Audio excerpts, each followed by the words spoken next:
जी हाँ, नमस्कार। Newsletter with Rakesh Ranjan में आपका स्वागत है। बिहार की सियासत में कल के डॉन की एंट्री, इसमें इसकी पहली कड़ी में मैंने आपको बताया था कि अपराध और राजनीति का रिश्ता खासकर बिहार में तो काफ़ी पुराना है, लेकिन बाद के दिनों में यह चलन बढ़ा कि अगर किसी के बाहुबल से किसी की राजनीतिक रोटी सिकती है तो फिर क्यों बाहुबली ही ना राजनीति में अपना रसूख बढ़ाए।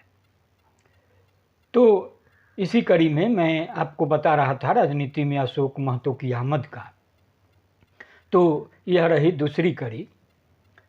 दूसरी कड़ी की शुरुआत करने से पहले, जैसा कि मैंने पहली कड़ी में बताया था, इसे मैंने समय मंथन से आपके लिए संभार लिया गया है और इसे लिखा है वरिष्ठ पत्रकार डॉक्टर बुद्ध सिंह ने। तो वे लिखते हैं कि अशोक महतो का गिरोह उस समय अस्तित्व में आया था जब पूरे बिहार में राजनीतिक संरक्षण में होने वाले खूनी खेल को अगरों और पिछड़ों की लड़ाई का रूप दे दिया गया था।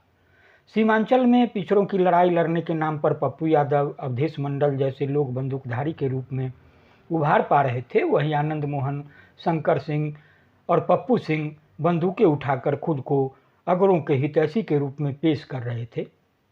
नवादा, नालंदा, शेखपुरा और पटना जिले में अगरों के हितैषी के नाम पर यही काम अखिलेश सिंह, सूरजभान, जबकि पिछड़ों के हितैषी के नाम पर अशोक महतो ने कमान थाम रखी थी। मिथिलांचल में सुनील पांडे, राजन तिवारी, मुन्ना शुक्ला आदि ने अगरों के लिए बंदूकें उठा रखी थी। हालांकि कुछ वजहें और थी। अशोक महतो गिरोह पहली बार चर्चा में तब आया था जब नवादा जिले के बारसलीगंज से भाजपा विधायक अरुणा देवी के पति अखिलेश सिंह के नवादा जिला के बारसलीगंज अंचल के अफसर स्थित घर पर वर्ष 2000 में 11 जून की देर रात हमला बोल 1 दर्जन से अधिक लोगों की हत्या कर दी गई थी। 23 दिसंबर 2001 को हुए नवादा जेल ब्रेक कांड में भी नाम आया था। उस समय अशोक महतो और उसके सहयोगी अक्षत सिंह को फल और मिठाई देने के बहाने 2 दर्जन से अधिक हथियारबंद बदमाशों ने नवादा जेल पर हमला कर दिया था। आरोप के मुताबिक उस समय जेल में बंद अशोक महतो एवं अक्षत सिंह कक्षपाल शशिभूषण शर्मा की राइफल छीनकर हत्या कर दी और जेल से फरार हो गए थे। पुलिसिया कार्रवाई में अक्षत सिंह अकबरपुर थाने के फरहा गांव में मारा गया, जबकि अशोक महतो पुलिस की पकड़ में नहीं आ सका था। वर्ष 2005 में सितंबर महीने की 9 तारीख को अशोक महतो गिरोह उस वक्त चर्चा में आया था जब तत्कालीन सांसद राजू सिंह की हत्या हुई थी। उक्त हत्याकांड में नाम आने के बाद अशोक महतो को गिरफ्तार कर लिया गया था। 90 के दशक में अशोक महतो गिरोह और अखिलेश सिंह के वर्चस्व की लड़ाई ने नवादा, नालंदा और शेखपुरा जिलों के 100 से अधिक गांवों को प्रभावित कर रखा था।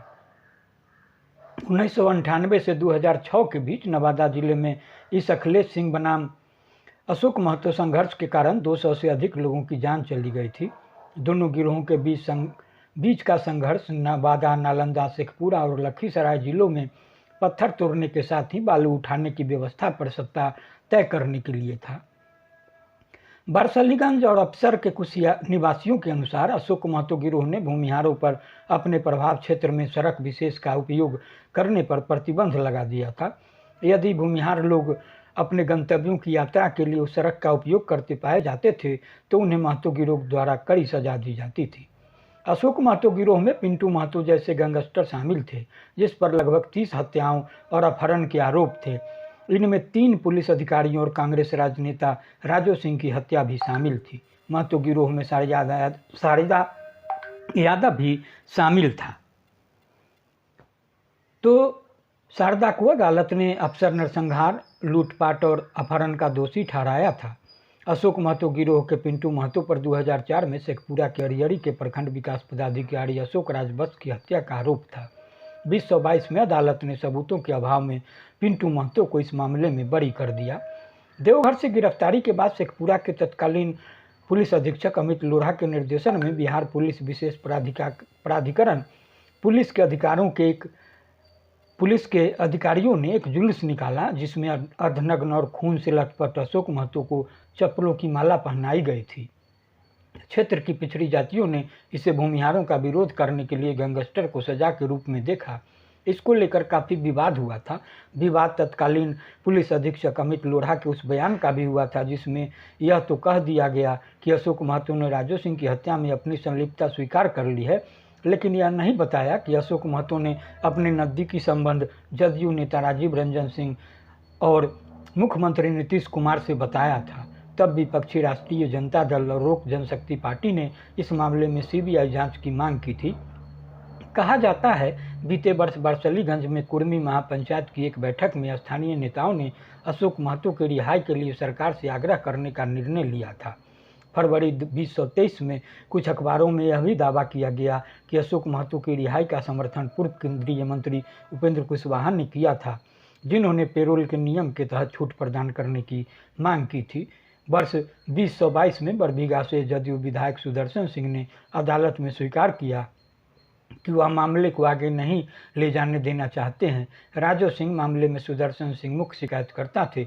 उन्होंने राजू सिंह की हत्या में अशोक चौधरी, रणधीर कुमार सोनी, अशोक महतो, राजद नेता लड्डू यादव और मुनेश्वर यादव सहित 11 लोगों को आरोपी बनाया था।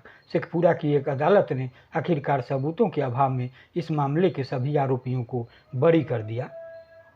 खैर, अदालत ने बरी कर दिया है तो ये अब बेदाग हो गए हैं और राजनीति में एंट्री के लिए तैयार हैं। लेकिन यह समझने की ज़रूरी है कि किस तरीके से अपराधियों का राजनीति और राजनेता अपने लिए इस्तेमाल करते हैं और लोग जातीय खाने में बंटकर इस दल या उस दल का समर्थन करते हैं और दलीय उम्मीदवारों को जिताते हैं। अब जबकि अशोक महतो राजनीति में आने के लिए तैयार है, यह बातें सामने आ रही है कि कोई भी ऐसा दल नहीं है जो उसे लपकने को तैयार नहीं है, तो सोचना जनता को है कि उसे क्या करना है और राजनीतिक दलों को और उनकी चालाकियों को किस तरह जवाब देना है। तो आप इसे सुने और गुने। नमस्कार।